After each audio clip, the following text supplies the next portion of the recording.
been what, Sunday since I've really talked to you guys, man. That's on me. That's on me. If you guys haven't known, my AC's been out since yesterday. So my AC was out the whole day yesterday, and I just couldn't record. First thing first, I do have my little fan going on in the background. It's still pretty warm, but I will get to that. So my AC was out yesterday, and I couldn't record. It was just hot as shit. So the whole house was just beaming. It was warm. And yeah, the board was struggling, man. So I couldn't record really anything. And but we did manage to get the AC back on track today. It's still pretty warm because it's taking a sweet time to like cool down. But yeah. Yeah, so that's why I got the fan in the background. And I'm recording this video at 12:24 a.m.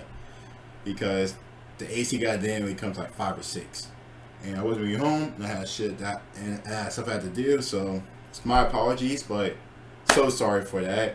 I think the next race is in Austria, if I'm correct. I think. If you guys went there to watch along, really good time. Always have a good time with you guys and watching along. Shout out to Carlos Sainz for winning the race. And let's get started, man. So 10 F1 drivers who split with their team before the contract was up. Shout out to the race. Are we going to see one this year?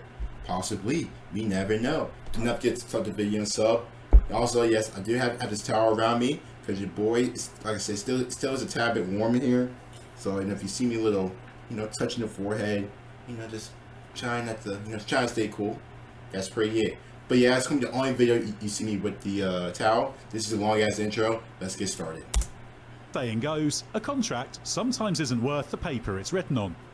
Formula One history certainly proves that, with endless examples of drivers and teams who didn't stay together as long as their deals suggested they would. At the race, we've already covered some of those cases in our videos, including this look at Alain Prost being sacked by Ferrari and our rundown of drivers who didn't make the most of their big chance in F1. For this video, we've picked out a variety of examples. In some, the driver has decided to... Mazepin's always on. But also, shout out to make Schumacher getting his first F1 points this past week. To go elsewhere. In others, the team has had enough, and there's even an example where a big-name driver was paid a huge sum of money not to race. Dang. Of course, this isn't a comprehensive list of every instance of a driver not seeing out their deal. It's simply the ones that we reckon had the biggest shock value. So let us know in the comments below. Did I say Fernando Alonso early on, which that was not Fernando Alonso? I think I called Sergio Perez Fernando Alonso. Yeah, I'm canceled. I'm done. Who you would have included? Cut the video. Number 10, Sergio Perez. Sergio Perez had a contract with Racing Point for 2021, but as the season progressed, the double talk used by the team in saying its drivers had contracts, rather than confirming their places for the following season, made it clear something was up. That turned out to be the signing of Sebastian Vettel, whose contract Ferrari had decided not to renew. Yep. With Lance Stroll, son of team owner Lawrence Stroll, locked in, it was Perez who paid the price. But Perez was having a strong season, and when he claimed the first victory for the team under Stroll's ownership in the Ligier Grand Prix, he was actually already without a drive for 2021. Perez was holding out for a Red Bull seat and landed on his feet by signing a deal to join one of F1's biggest teams, which he's been which pretty he will good, stay with especially until this at least year. The end of 2024. Yeah. He's been a very good teammate with Verstappen. I've been very impressed with Sergio Perez this season. Very, very impressed with Sergio Perez this season. Besides, some of the DNFs, he's been very, very good. Ayrton Senna. When Ayrton Senna signed his first Formula One deal with Toleman, it covered 1984 through to 1986. But at the end of his sensational rookie season in 1984, he moved to Lotus.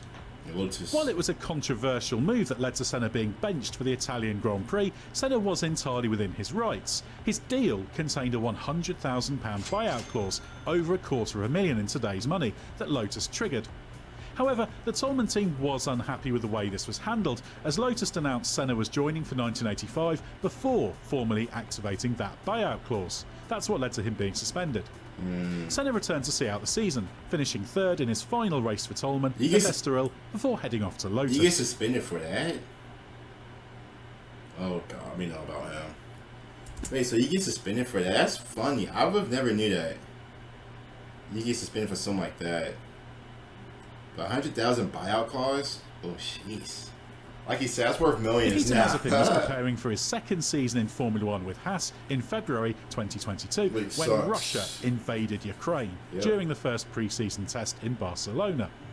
Although Mazepin saw out the test, it was clear that his future with the team was in jeopardy when Haas removed the branding of title sponsor Uralkali, owned by Mazepin's Russian oligarch father Dmitry, during the Barcelona test. By the time F1 reconvened for the second test, Mazepin and Uralkali had gone for good, with Haas terminating both the sponsorship deal and the driver contract. While Mazepin complained about the lack of communication from the team over the decision and what he called cancel culture, Haas re-signed Magnussen, who promptly bagged 5th place in the season-opening Bahrain Grand Prix. K-Mac's been good. I mean, that Mazepin scenario, I mean, I kind of seen it coming. The minute I was, we all started seeing rumors about it, about Mazepin possibly losing his spot, it was GG's for him. You know what I mean? Andrea de Cesaris escaped one of the most spectacular F1 crashes of the 1980s in the 1985 Austrian Grand Prix, when his Ligier was pitched into a series of rolls after going off at the Österreich-Ring. But he couldn't escape the wrath of team boss Guy Ligier, who decided he could no longer afford the accident damage bills racked up by de Cesaris. The crash proved to be the tipping point, and Ligier decided that weekend to sack de Cesaris. De Cesaris had a stay of execution because the Dutch Grand Prix followed a weekend later, keeping out of trouble before retiring with a turbo failure, but that was it. De Cesaris felt his sacking was unfair and claimed that it was his first mistake of the season. That was perhaps a stretch, but he also pointed to financial considerations. De Cesaris might have had a point, especially given he was backed by Marlboro, with the team supported by Gitan, which also backed his replacement, Philipp Streff. So I like how Buddy had probably one of the most scariest incidents we have seen. Probably the Guan Yu Zhao. That incident was crazy this past weekend. Owners coming out talking about, he's getting too expensive, his key damages. Like, a man almost died, and your first concern is about the money. Maybe I'm seeing it wrong, though. Maybe I am seeing it wrong, but come on, man. Ralf Schumacher. When Ralf Schumacher got his big break in Formula 1 with Jordan in 1997, it was the first season of a 3-year deal. He made a promising start, finishing on the podium in his third F1 outing in Argentina, albeit after a collision with teammate Giancarlo Fisichella that cost Jordan a shot at victory. But the team's bad start to 1998, failing to score a point in the first 8 races, meant Schumacher was looking for pastures new. He had already had contact with Williams after ending the Jordan points drought with 6th place at Silverstone, but he needed a little help from brother Michael to make the move. Ralf was unhappy with team orders being issued by Eddie Jordan at Spa that meant he had to hold station behind teammate Damon Hill to ensure the team closed out its first victory with a 1-2. But Michael was equally unhappy and, after paying Eddie Jordan a visit after the race to express his dissatisfaction, he played an active role in helping Ralf find a way out. Subsequently, Ralf's management issued a press release stating he would be leaving the team and a High Court hearing was scheduled. But this didn't take place, with a release clause in Ralf's contract, subsequently claimed by Eddie Jordan to be worth $2 million, paid by Michael to facilitate his move to Williams. Hey, that's real brotherly love, man. Your brother say, hey, Ralf, I got you, man. You trying to leave Jordan? I got you. But, you start, the first 8 races, you get no points. Of course, people are going to be like, what? And, hey, shout out Michael. Alain Prost. Alain Prost's sacking by Ferrari in 1991 I was is one of the most Ferrari famous too. examples of a contract not being seen out in F1 history. But the circumstances of his departure from Renault are, if anything, even more remarkable. Prost had been contracted to McLaren for 1981 when he made the switch to Renault, but he reversed the move when he returned to McLaren in 1984. Prost's relationship with Renault had become increasingly fractious, with both sides unhappy with comments made in the media and problems behind the scenes, making for an uneasy partnership of team and driver. By the time Prost had lost out on the 1983 World Championship, it was already clear he and Renault would go in their separate ways. But it was very much to Prost and McLaren's advantage, given Renault actually ended up paying his salary for 1984, as Ron Dennis revealed a few years ago. Prost went on to win 3 World Championships for McLaren, while Renault's works team was closed down at the end of 1985. It'd be like that.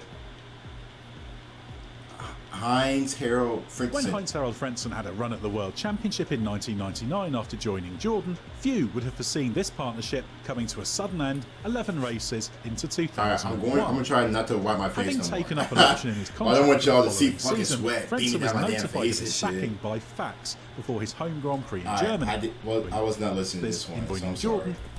When Heinz-Harald Frentzen had a run at the World Championship in 1999 after joining Jordan, few would have foreseen this partnership coming to a sudden end 11 races into 2001.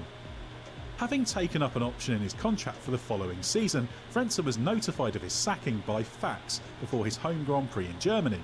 Jordan cited his disappointing performances as one of the reasons. Frentzen contested the reasoning, which led to legal action, with a settlement eventually being reached at the end of the following year. Jordan later admitted that while Frentzen's performances had been below par, he didn't want to sack him, but it was all part of securing Honda engines for 2002, which required signing Takuma Sato. Wow. Frentzen only missed one race before returning with Prost, and continued in F1 until the end of 2003. So a Japanese driver kind of made that big of a difference. When Fernando Alonso joined Ferrari in 2010, it seemed a match made in heaven. And for a while it was, with Alonso coming close to winning the World Championship in both 2010 and, miraculously, in 2012. But by 2014, the relationship between team and driver was getting shaky thanks to its poor start to the V6 turbo hybrid era. Alonso was under contract until 2016 and initially was discussing the possibility of a new, longer deal that would potentially keep him at Ferrari until 2019. However, the relationship between Alonso and Ferrari, particularly with new team principal Marco Mattiacci, was deteriorating. Soon, the possible extended deal was off the table, with Ferrari chasing Sebastian Vettel and Alonso being courted by McLaren to join it for its hoped-for new golden era with Honda engines. The situation eventually came to a head.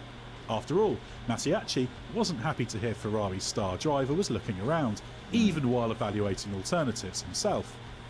Ferrari already had an agreement in principle. So I can be mad for Fernando Alonso looking around. I'd be doing the same thing.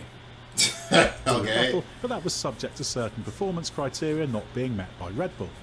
In a fractious showdown with Mattiacci, Alonso, who had been leaning towards sticking it out with Ferrari, agreed to walk away. Alonso made his ill-fated move to McLaren, while Vettel won 3 times in 2015 as Ferrari began its recovery from a dismal start to the hybrid era. Valtteri Bottas. Valtteri Bottas was looking forward to a 5th season with Williams in 2017 when world champion Nico Rosberg dropped the bombshell that he was retiring and left Mercedes without a driver. Bottas had built a good F1 reputation with his performances for Williams. It's not bad. Combined with the fact Mercedes team principal Toto Wolff was involved with his management, made Bottas an obvious choice. The trouble is, Williams had Bottas under contract and wasn't going to give him up without compensation. In the end, a deal for in the vicinity of £10 million was agreed, a payment that was largely responsible for Williams' profit margin in 2016. Bottas went on to race for Mercedes for 5 seasons, while Felipe Massa came out of his very short-lived F1 retirement to replace him at Williams. Kimi Raikkonen, $10 million. To give Valtteri Bottas away? Woo! Jeez.